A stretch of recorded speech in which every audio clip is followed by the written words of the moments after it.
AFP Chief General Romeo Brawner Jr. is pressing China to pay 60 million pesos in damages that Philippine troops incurred during the June 17 clash at Ayungin or 2nd Thomas Shoal. Brian Castillo has that story. Philippine Military Chief General Romeo Brawner Jr. is calling on China once more to pay 60 million pesos in damages for the incident back in June when Chinese Coast Guard personnel attacked Filipino troops during a resupply mission to Ayungin Shoal. That June 17 clash is the one that left one Filipino Navy officer with a severed thumb. Brawner said the military has formally filed its demand through the Department of Foreign Affairs. Wala pang response yung China, but kasama po ito dun sa usapin ng DFA natin at yung mga counterparts natin. We will demand it. We will continue to demand that, no? Because it is our right. Sila yung nagkasala, sila yung nagnakaw ng ating gamit. Dapat ibalik nila. Dapat ibalik nila. The 60 million pesos will cover expenses for the damaged inflatable boats and equipment, as well as for the 7 rifles the Chinese took.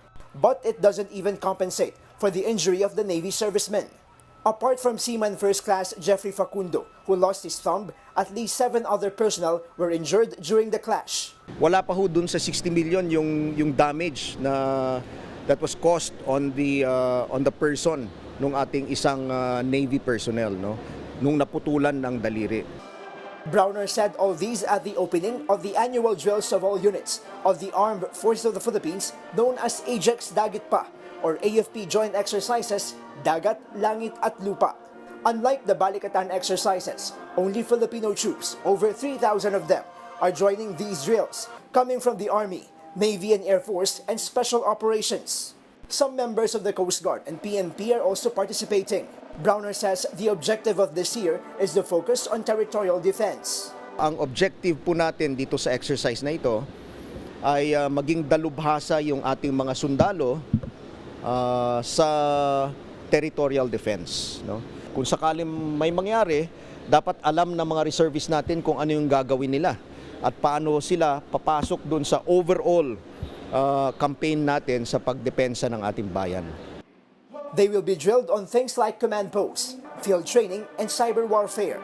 But what's also interesting this year is that troops are also doing an information warfighter exercise to ensure they streamline communications and to counter what Brawner calls fake news from China. Kung yung narrative ng kalaban ang umiiral, talo ka na dun sa gera na yon, no? Ganyan din nangyayari sa South China Sea at sa West Philippine Sea, di ba? Alam natin yan, na kahit na tayo yung binabangga ng mga Chinese Coast Guard at ng mga Chinese militia, ang lumalabas sa balita kung minsan tayo pa ang bumangga sa kanila, no? Fake news. So we have to counter that and we have to rehearse that in times of war. The exercises will be held in the areas of the Western and Northern Luzon commands, with some parts also conducted out in the West Philippine Sea. We will be having island seizure exercises, amphibious counter-landing exercises, and air defense exercises. Kasama dyan yung joint intelligence, surveillance, and reconnaissance and maritime security exercises. This 8th iteration of Ajax Dagat Pa will run until November 15. For News 5, Brian Castillo. We are One News.